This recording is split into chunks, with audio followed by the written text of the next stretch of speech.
Hello and welcome back to Light Body Radio, where we illuminate the path to healing through functional medicine, neuroscience, spirituality, energy medicine, and the wisdom that is already living inside you. I am Dr. Lara May, your host, functional medicine pharmacist, life coach, meditation teacher, and quantum healing hypnosis technique practitioner. And today we are going to start this Wellness Illuminated episode a little different. And I don't want to actually start today by teaching you something. I want to begin today by asking you a few questions. And not because I expect you to answer them right away, but because I hope you'll carry them with you throughout this episode and or wherever you are, whether you're driving, walking, folding laundry, sipping your morning coffee.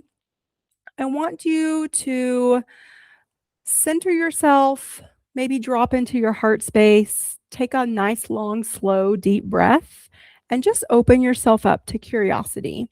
And I want you to ask yourself a question.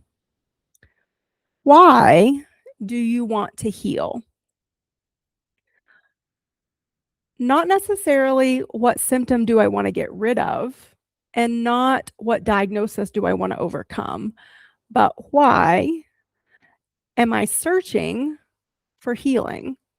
And if you woke up tomorrow completely healed, 100% happy and healthy and whole, what would be different in your life? Would you finally have the energy you've been missing? Would you stop worrying about your body?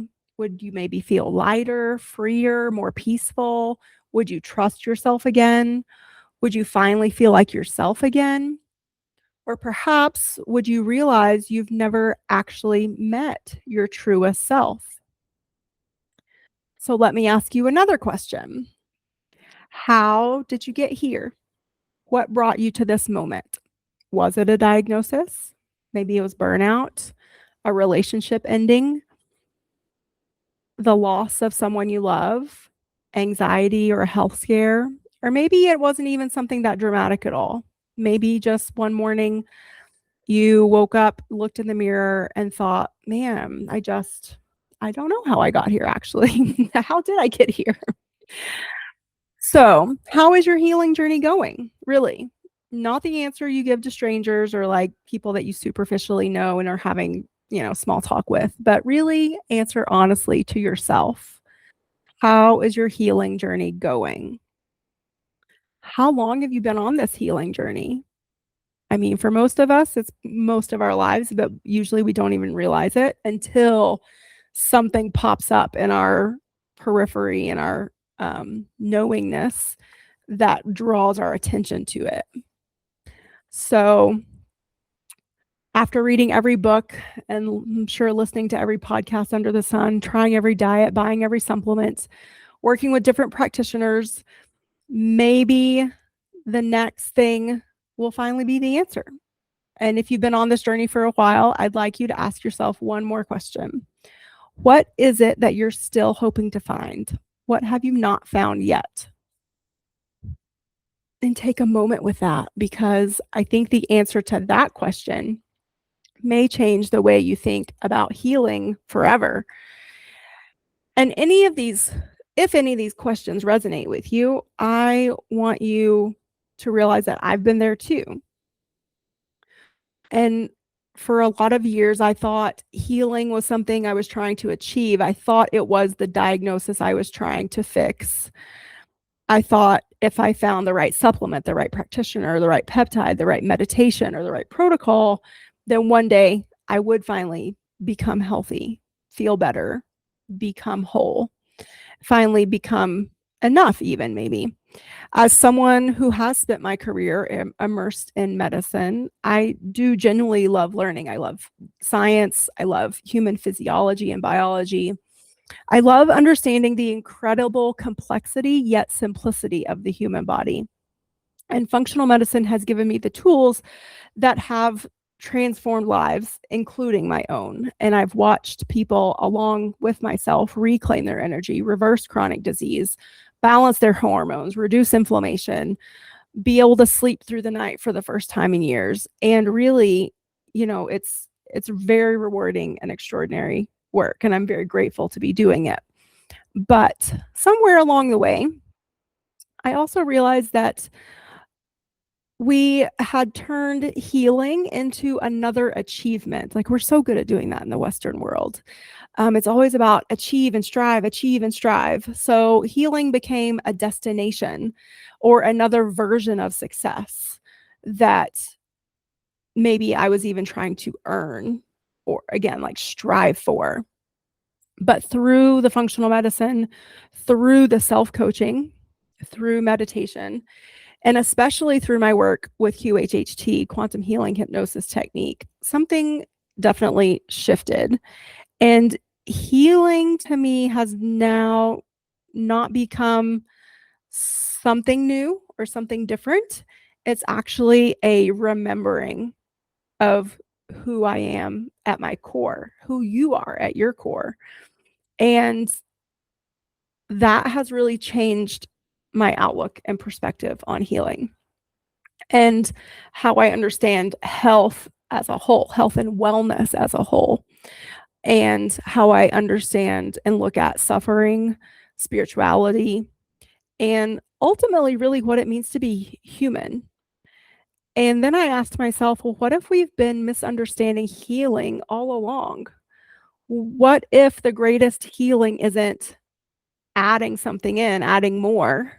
But what if it's actually removing all those things that you don't need, or letting go or surrendering to all those things that don't serve you, letting go of the fear, letting go of the conditioning from society, letting go of all those old stories and traumas that don't serve you, letting go of the people pleasing, letting go of the scarcity mindset, letting go of the comparison and the judgment, of the shame, the perfectionism, layer upon layer of all of this stuff that is not you, is not me. It's not me who I am at my core, and it's not you who you are at your core.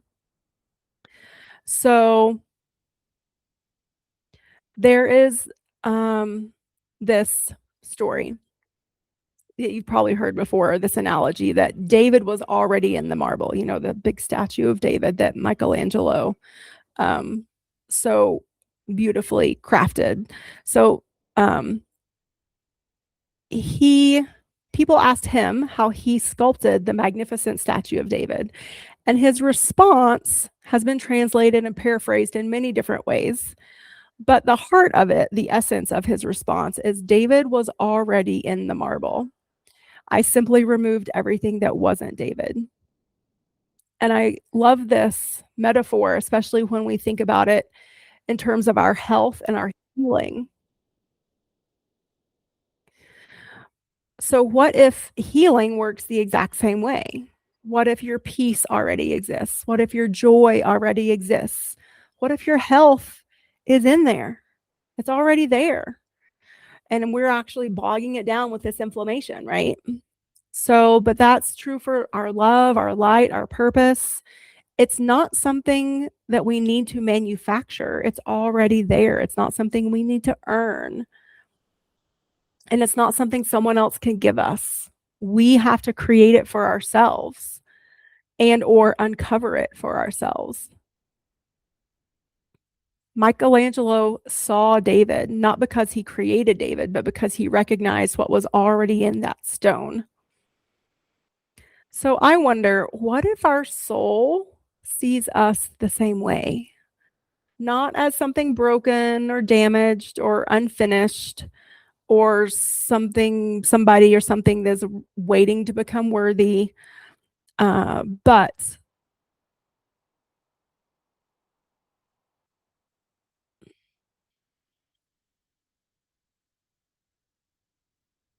is actually, if our soul, how do I say this, was willing to be that gentle remover of all those things that no longer belong, so that we can be uncovered to our happiest and healthiest selves. We can emerge out of the stone, that happy, healthy, and whole. So it's not about fixing a broken body. It's about removing the physiological obstacles that keep the body's innate wisdom from expressing itself. Remember that this body, this vehicle that we have and that we inhabit in this life, once it's constantly striving to be in a state of homeostasis. So everything that all those ebbs and flows, all of that swaying in the breeze feeling that we experience throughout our life and through this healing journey, that is the feeling of maybe we're coming out of homeostasis and our body brings us back. And so again, that innate wisdom is in there already. So it's not about, even if we think about like a meditation as a tool to help establish and bring back that homeostasis, it's not about emptying our minds or becoming someone more spiritual or some guru. It's about quieting the noise long enough to hear the awareness that has always been there, our inner awareness. So also too, life coaching can also, especially on the social media, there's this sort of mantra about becoming a better version of yourself. And is that really it? I mean, it could be, but I see it as questioning the thoughts that convinced us that we were never enough to begin with. And so even energy healing looks different when we shift this perspective. It's not creating something new. It's restoring coherence to what has become disconnected.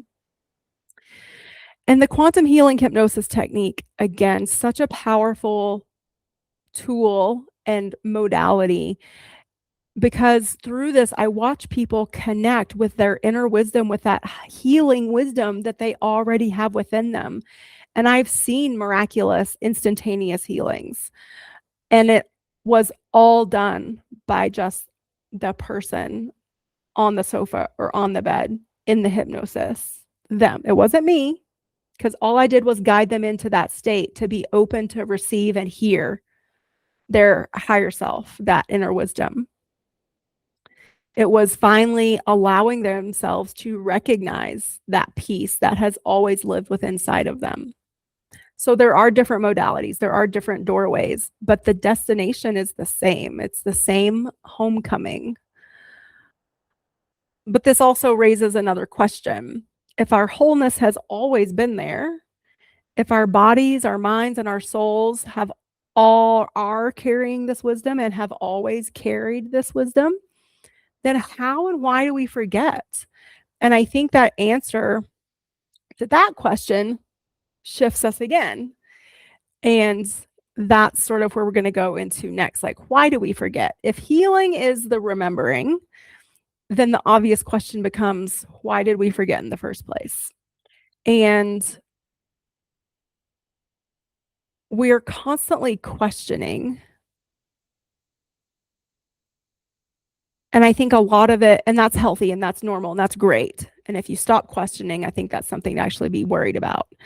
But, as children, our brains are incredibly adaptive, and they're constantly asking questions like, am I safe? Am I loved? Do I belong? What do I need to do, be, or show up as to be accepted?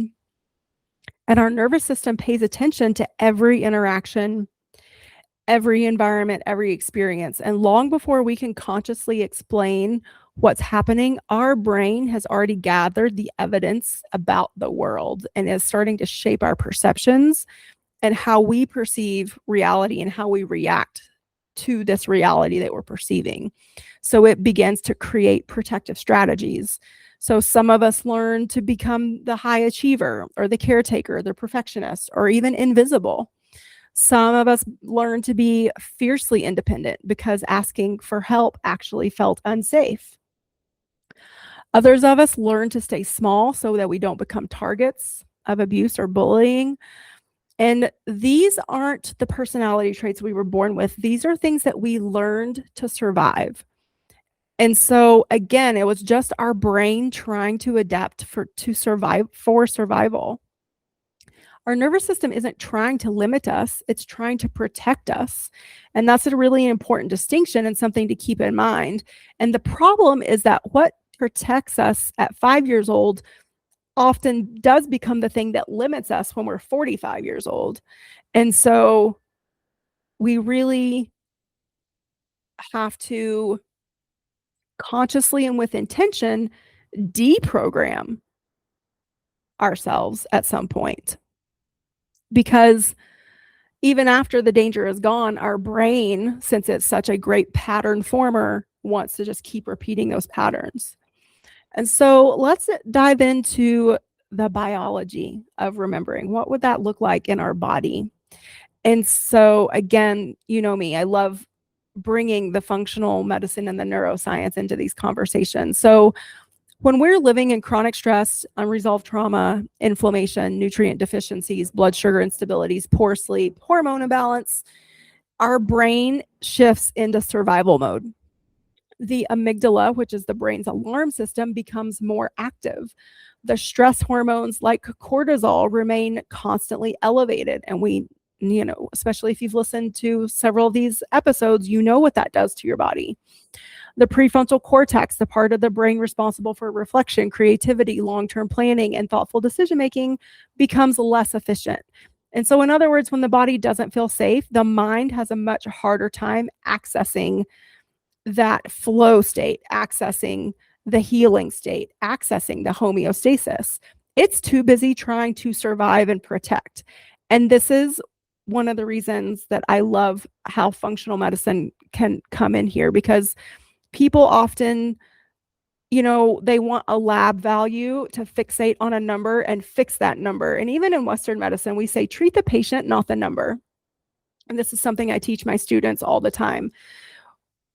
Your number, yes, it can be meaningful, but again, and we've talked about this before, all lab values have a reference range, but that doesn't mean that that's the optimal functioning value or range for that patient. So you have to take into context symptoms and patient presentation with the numbers that you're looking at. And honestly, like even if a client brings me like one set of lab values, most of the time I ask for previous results so I can see trends, because trends matter too. So let's just take one example, an easy low hanging fruit example. When we support blood sugar, when we get that blood sugar within that optimal range, we reduce inflammation, we restore nutrient assimilation, we help balance hormones, we get to improve our sleep, we support the gut. And that's not forcing the body to heal. That's what the body is doing naturally. And when we bring that blood sugar back into harmonious balance, we're removing another obstacle that has kept the nervous system locked in that survival mode. And again, the body already knows what health looks like and feels like and is. And so we just need to give it that space to be able to do that for us.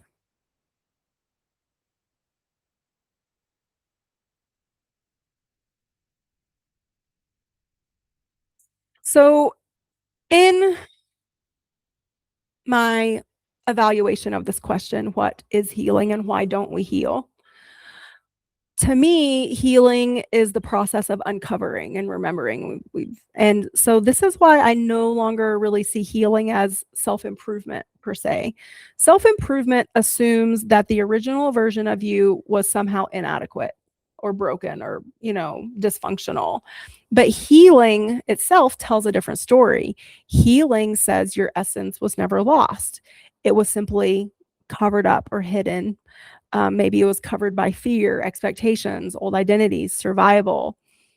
But little by little, every healthy meal, every honest conversation, every forgiveness practice, every meditation, every courageous decision that you make, every boundary that you set, every moment of choosing the thing that feels good for yourself is another chip of that marble falling away, until one day you see that person, you that was there all along, looking back at you in the mirror, happy, healthy, whole, free. So if healing is remembering, then how do we begin? And I don't think that it's really necessarily one dramatic moment. For some people, it can be, but there are certainly profound experiences that can change the trajectory of life in an instant. But I mean, it can be a QHHT session. It can be a deep meditation. But I've also seen it in people who finally understand that the root cause of their illness after years and years of searching, that has been within their power to heal and fix this whole time. And so sometimes there is this moment where everything shifts, but a lot of times too, remembering it happens quietly in the ordinary moments. The moment you pause before saying yes, when your heart is really saying no, that moment you choose rest instead of pushing through exhaustion, the moment you stop apologizing for taking up space, the moment you question a thought that you've believed for 20 years, and that moment that you actually decide to forgive yourself, the moment you realize that your body isn't the enemy, and the moment you stop trying to earn love and simply allow yourself to receive it, be the receiver. And these moments oftentimes seem small and insignificant, but they are sacred and they are powerful. And this is where the monumental shifts happen, because every one of them actually is part of an act of remembering.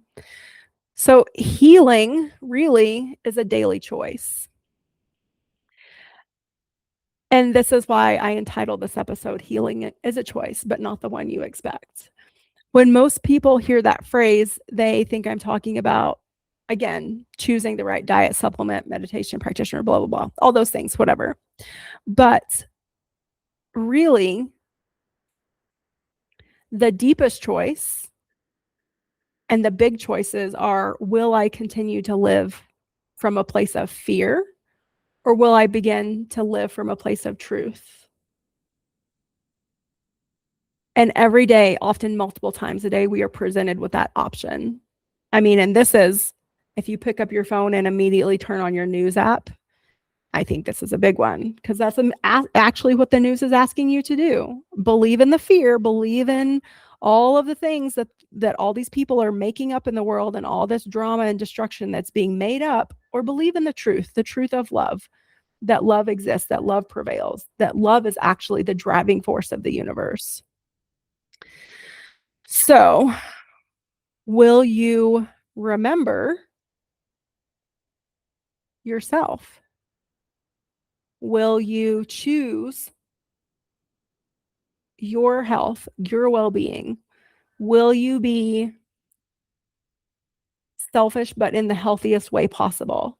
In that way that will allow your body to find that homeostasis. So healing isn't just one decision. It's thousands of tiny decisions that bring us back home, that bring us back to ourselves. And this requires radical responsibility, but without the self-blame and self-judgment. So this is important. And so sometimes when people hear the phrase healing is a choice, they actually hear something very different. They hear, well, so you're saying this is my fault? And no, I'm not. That's not what I'm saying. I'm saying step into your own power and your responsibility and ask yourself, what is mine to do now? What can I do now for myself? Where have I been giving my power away? Where am I giving my power away now? Am I blaming someone else for what's happening in my life? You didn't choose every experience that shaped you. You didn't choose every trauma or every loss. You didn't even choose your genetics. You didn't even choose the environment you were raised in. But today, you can choose how you respond. You can choose curiosity or love and compassion instead of judgment, compassion instead of criticism, presence and patience instead of perfectionism. And little by little, those choices begin to change your life and your biology. Because remember this inextricable link between the two, and the role of epigenetics, that we really can't separate it. We know from neuroscience that the brain is capable of neuroplasticity throughout our entire lives. We know that habits reshape our neural pathways. We know that thoughts influence our stress physiology. We know that emotional regulation changes our autonomic nervous system function.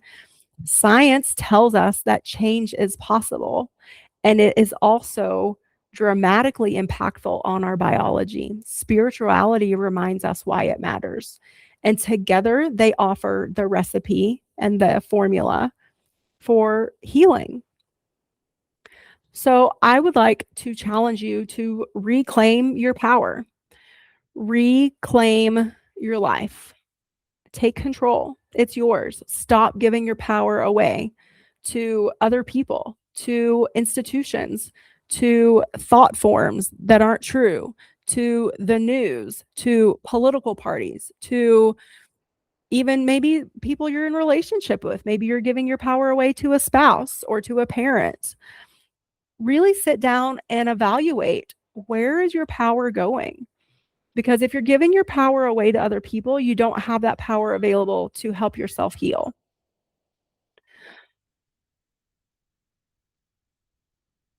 So that inner wisdom cannot be outsourced. It is yours, it's within you.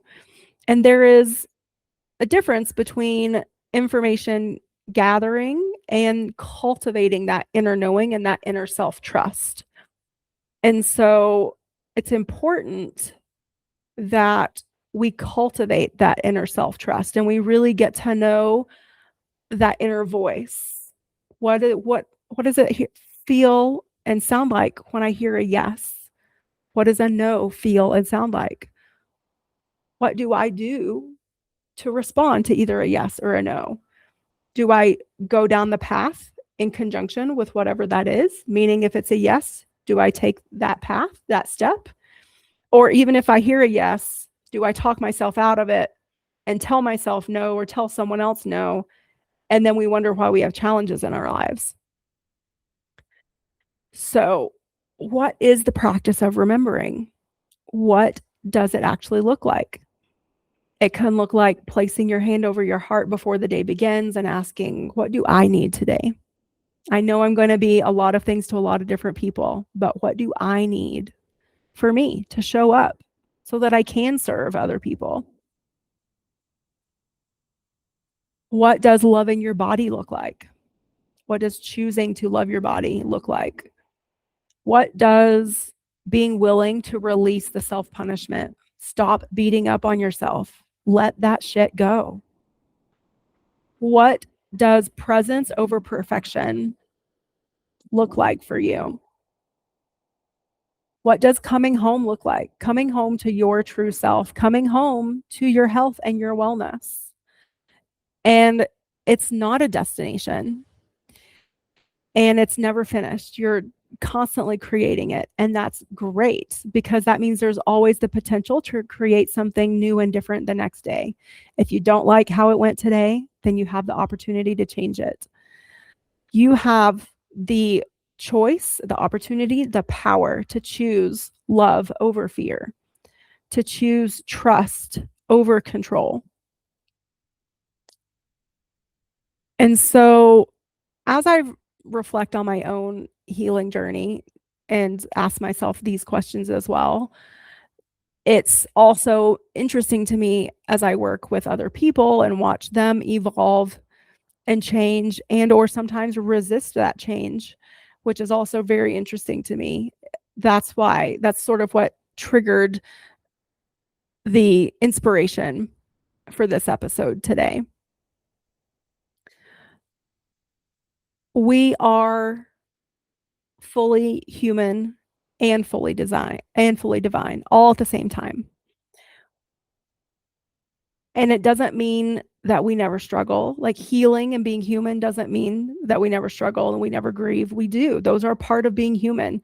Being human is a 50-50 soul choice, meaning half the time we're going to feel great and half the time we're going to feel like crap. But how we navigate that ebb and flow and how we can strive to be in that state of great more often than not. That's the key. So, just today, I want to invite you to think about, maybe you don't need another protocol. Maybe you don't need another self improvement project. Maybe you don't need to become a better version of yourself. Maybe what you simply need is a moment of stillness, a deep breath, a hand on your heart, and an honest question and an openness to hear, receive, and act on that answer. So I want to leave you with a question. What have you believed that made you forget who you truly are? And you don't have to rush to answer it. You can actually let it bounce around in your head maybe for the rest of the day. And maybe later right before bed, maybe you take some time to journal on it. But every time you think about it, notice how things begin to shift. Just little things, and they begin to soften. And maybe there's space that's created. And maybe you are more willing to open yourself up for grace and curiosity and compassion. And so oftentimes people ask me, well, what is the most powerful healing modality? And I have to say, it's not just one thing. You cannot distill it down to just one thing, just like you can't distill, there's no one magic bullet, no one magic pill to create health. There is no one magic modality either. However, I will say that whatever you choose, that is what the best healing modality is for you. So I can't even answer that question for you. For me, QHHT is one of the most healing, powerful modalities I've ever worked with. And that's why I do it, because I've consistently see the dramatic changes that it creates for people. But really, healing is a choice. You have to choose it. Even if you go to a practitioner that gives you a protocol, if you choose not to do the protocol, then you're choosing not to participate in that modality of creating your health. And that's fine, but just be honest with yourself about it. It's not up to the practitioner to heal you. It's up to you to heal you. You are your own most powerful healer, not a practitioner. Practitioners are just guides. They're guides, they're teachers. I'm just a guide, I'm just a teacher. You're the one that does the healing for you. So these are choices to stop abandoning yourself, to stop believing every fearful thought that runs through your head. The choice is to stop outsourcing and giving away your power and trust the wisdom that already lives inside you. Trust that little inner voice. Invite it in and get to talking to it more often so that you recognize it more and that you, again, trust it more and you know it better. The choice is to remember the peace underneath all that noise, to remember the love that overrides all the fear, to remember the wholeness, to remember the light over the darkness. So give yourself that opportunity to think about, maybe life isn't asking you to become someone new. Maybe it's actually inviting you to remember who you've always been. Your body remembers whole health and wellness. Let it do that for you. Your mind remembers truth with a capital T, and your soul remembers love. And when all of those things come together, that's what we call healing. So thank you for being with me today. I hope this conversation maybe instigated you or inspired you to shift your thoughts about some things and maybe question some things and ask yourself some good questions. And so if this resonated with you, then please share it with someone else you think it might resonate with. And until next time, take good care of your body, be gentle with your mind, and trust that the light has always lived within your soul and always will, especially if you let it. Catch you in the next episode.